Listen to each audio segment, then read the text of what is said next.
அனைவருக்கும் வணக்கம்.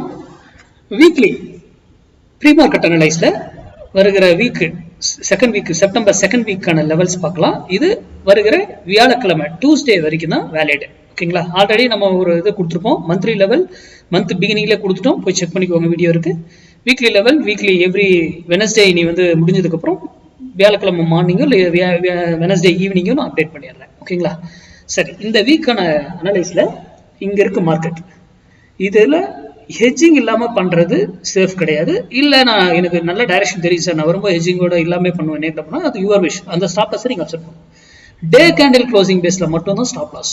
டே candle closing பேஸ்ல மட்டும் தான் ஸ்டாப் லாஸ். ஓகேங்களா? இங்க இருக்கக்கூடிய மார்க்கெட் இங்க இருந்து கீழே வந்தா 24,572 24,572 வந்தா சப்போர்ட் எடுக்கிறதுக்கான வாய்ப்பு இருக்கு. அதே stop loss 24,472 24,472 day candle closing பேஸ்ல. அதே போல இவர் மேல போனா இங்க இருந்து 24,928 அங்க போனா ரெசிஸ்டன்ஸ் எடுக்கிறதுக்கு வாய்ப்பு இருக்கு. அதுக்கு stop loss 25,28 day candle closing பேஸ்ல. இதனுடைய டார்கெட் மினிமம் 100 பாயிண்ட்ஸ்.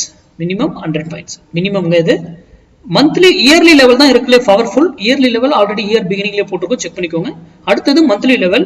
மந்த்லி லெவலுக்கு உள்ள இதே டைரக்ஷன்ல மந்த்லி லெவலும் மேட்ச் ஆயிடுச்சுன்னா அந்த டைரக்ஷன்ல சூப்பரா போயிட்டு இருக்கும் மார்க்கெட். ஓகேங்களா? இப்போ இந்த இடத்துல போயிட்டு இது 42 வாரத்துல 52 வாரத்துல 44 வாரம் சக்சஸ் ஆகும். 8 வாரம் என்ட்ரி கிடைக்காம மிடில் ட்ரேட் ஆகலாம், ஆர் ஸ்டாப் லாஸ் ஹிட் ஆகலாம். ஸ்டாப் லாஸ் ஹிட் ஆனா ஆப்போசிட்ல ப்ராஃபிட் சேர்த்து கொடுக்கும். ஓகேங்களா? அப்போ ஹெட்ஜிங்கோட எடுக்கிறது பெட்டர். ஹெட்ஜிங் இல்லாம எடுக்கிறது இன்னும் பெட்டர் தான். ஆனா அந்த டைரக்ஷன் அதெல்லாம் மார்க்கெட் உங்களுக்கு எல்லாம் படிச்சு தெரிஞ்சதுன்னா உங்களுக்கு தெரிஞ்சிருக்கும். அது அங்க போனா கண்டிப்பா 100 பாயிண்ட் கீழே இறங்கும் இல்ல கீழே ஏறும் அப்படிங்கறத கண்டுபிடிக்க தெரியணும். இல்ல பிளைண்டா அந்த பிரைஸ் வரும்போது நீங்க அப்ளை பண்ணலாம் பிளைண்டா இதை. ஓகேங்களா? அப்போ இந்த பிரைஸ் இங்க இருந்து போனா இந்த பிரைஸ் வரும்போது மட்டும்தான் நீங்க டிசிஷன் எடுக்கணும். இங்க வந்தா மட்டும்தான் இந்த வீக்குக்கான டிசிஷன் எடுக்கணும். இது கூட மந்த்லியும் அதே டைரக்ஷன் இருந்தா பெட்டர். ஏன்னா மந்த்லி வீக்லி இயர்லி தான் பவர்ஃபுல், அடுத்தது மந்த்லி தான் பவர்ஃபுல், அதுக்கப்புறம் தான் வீக்லி பவர்ஃபுல். நன்றி, வணக்கம், வாழ்க வளமுடன்.